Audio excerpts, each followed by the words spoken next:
Welcome to I news.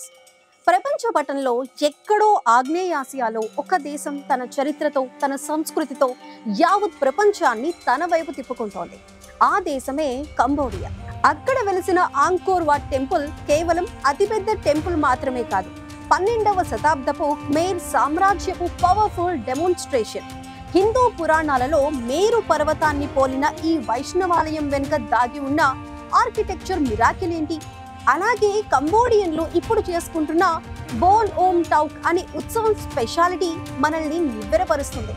ఒక నది తన ప్రవాహ దిశను ఎందుకు ఎలా మార్చుకుంటుంది? ఆ మిరాకిల్ ఫెస్టివల్ తో వారికి ఉన్న కనెక్షన్ ఏంటి?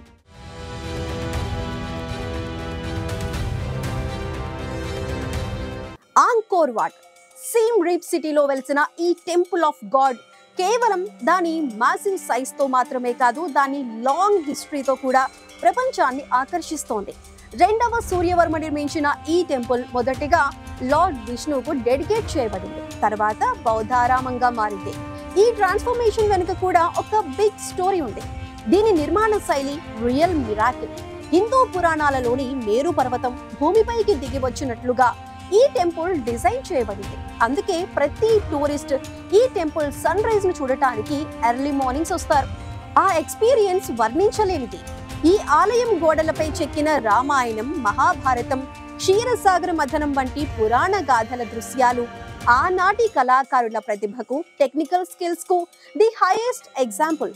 వందలాది అప్సరసల నృత్య భంగిమలు ఆనాటి కల్చరల్ ఆర్టిస్టిక్ గ్రేట్నెస్ కు ఎవర్ లాస్టింగ్ ఎవిడెన్స్. అందుకే ఈ ప్లేస్ 1992లోనే యునెస్కో వరల్డ్ హెరిటేజ్ సైట్ గా గ్లోబల్ రికగ్నిషన్ పొందింది. ఇప్పుడు ఇదే దేశంలో మరో న్యాచురల్ మిరాకిల్ ను సెలబ్రేట్ చేసుకుంటున్నారు. అదే బోన్ ఓమ్ టౌక్. ఇది వర్షాకాలం ఎండ్ అవటాన్ని, టోన్ లే సాప్ నది అమేజింగ్ ఫీచర్ ను సెలబ్రేట్ చేస్తుంది. ఇది కేవలం కంబోడియాలో మాత్రమే జరిగే వింత. వర్షాకాలంలో మీకాంగ్ నది ఉప్పొంగటం వల్ల టోన్ లే సాప్ నది ఫ్లో దాని న్యాచురల్ డైరెక్షన్ ను వదిలేసి వెనక్కి మళ్ళుతుంది. ఇప్పుడు వర్షాకాలం ముగియటంతో ఆ బ్యాక్వర్డ్ ఫ్లో స్టాప్ అయ్యి నది మళ్లీ తన సహజ దిశలో మీకాంగ్ వైపు ప్రవహించడం స్టార్ట్ చేస్తుంది. ఈ రిటర్న్ ను కంబోడియన్లు 3 రోజులు బిగ్ ఫెస్టివల్ గా సెలబ్రేట్ చేసుకుంటున్నారు. ఈ పండుగలో డ్రాగన్ బోట్ రేసులు మెయిన్ అట్రాక్షన్. రాజభవనం ముందు టోన్ లే సాప్ నదిపై జరిగే ఈ పొడవైన పడవల రేసుల్లో దేశ నలుమూలల నుంచి వచ్చిన వందలాది పడవలు పవర్ఫుల్ గా పోటీ పడతాయి. 3 రోజులు దీపాలతో అలంకరించిన బోట్లు గ్రాండ్ గా ఊరేగింపు కంబోడియా నైట్ స్కై ని ఎలక్ట్రిఫై చేస్తుంది. చివరి రోజు పౌర్ణమి నాడు చంద్రుడికి ప్రత్యేక వందనం తెలుపుతారు.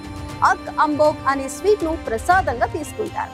ఈ ఉత్సవం కంబోడియన్ల ఐక్యతకు ఒక పవర్ఫుల్ మెసేజ్.